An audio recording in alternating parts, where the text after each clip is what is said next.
Hey guys, welcome back to episode number 3 of the Quintessential Experience with me, Ashley Hughes.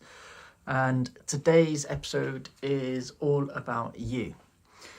To get you to think about that, I'm going to share you a little story about me.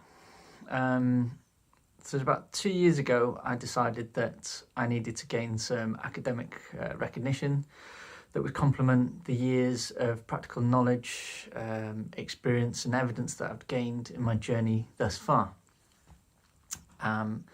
This was a bit of a worrying time for me, as it would have been 19 years since I'd been in formal education, having left secondary school with no A-levels, no undergraduate degree, and just a mediocre set of GCSEs.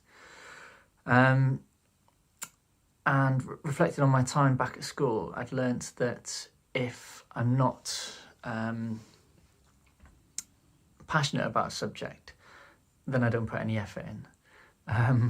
That's one of my pitfalls. So I tend to coast through things. If I'm not passionate about it, I'll coast through it and just do the minimum amount of work that I feel that needs to be done. So with this in mind, then I was a bit apprehensive about restarting my academic journey in life, especially as I was wanting to start at postgraduate level.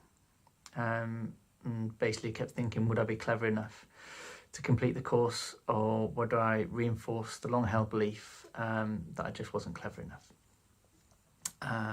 Personal circumstances at the time were pretty hectic, to say the least. Holding down a full-time job, which was demanding of its own.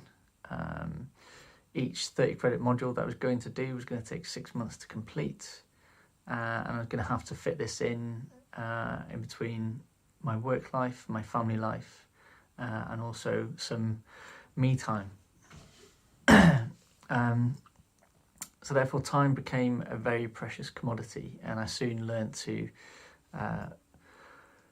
understand that and figure out the importance of managing my own time.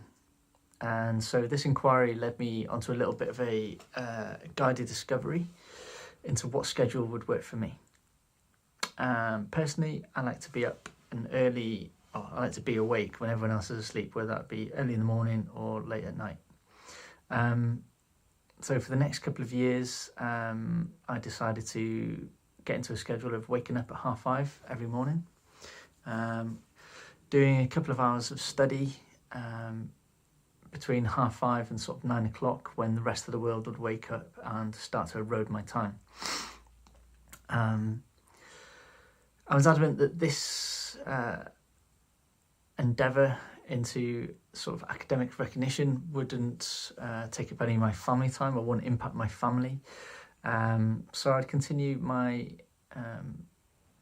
schedule of waking up early on weekends as well. I'd wake up at 5:30, do some study for a couple of hours, then have breakfast with the family and sort of get on with our day.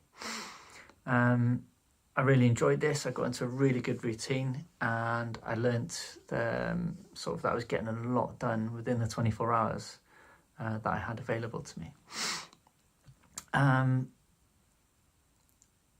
This routine worked really well for me.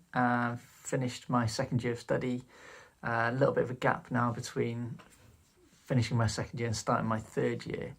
And that sort of, because I didn't have work to fill that time, I ended up in a bit of feeling a bit of a loss, for want of a better word, and basically began to search and do some research online and see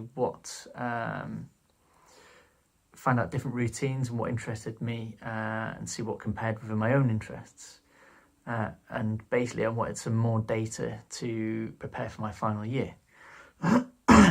Unfortunately though, I fell into a little bit of a bad trap, if you want to call it that.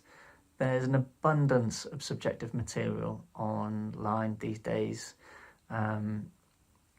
It's astronomical, the amount of information that's out there on routines. So I spent a few weeks basically working my way through and trying out these various sort of guarantees of success and other bullshit fads that sort of were out there and available online at the time. So having tried out a few routines and not had much fun with them, I sort of took a step back and reflected and sort of thought about it objectively. And I realised a few issues. One, or the main one, is for the abundance of sort of success stories that are out there and success routines of all this early riser, you know, you've got to be up before everyone else and make the most out of the time. There's as many contradictory stories to counter that argument as well.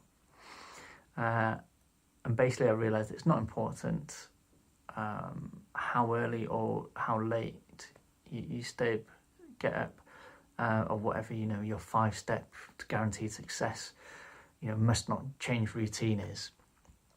The most important thing is what you do with the time that you've got. And so if you have goals, ambitions, objectives that you want to achieve, then absolutely, you know, getting out of bed early just won't cut it. Yeah, you need an actionable plan. And most importantly, you need an actionable plan that suits your lifestyle, not anybody else's.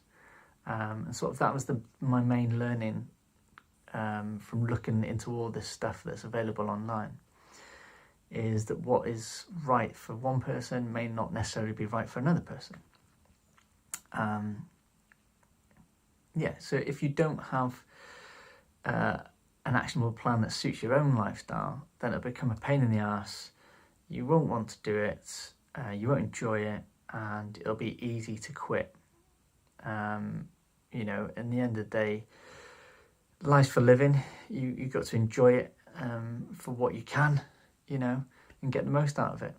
So, like I said, everyone's different.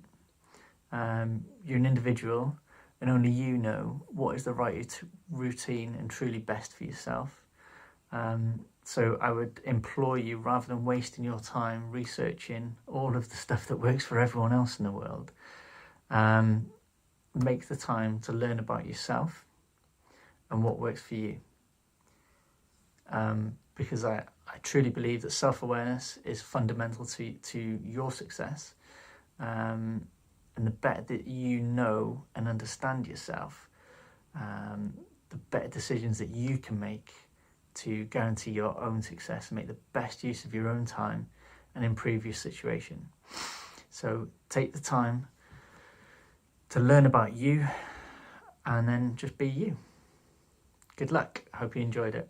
See you soon.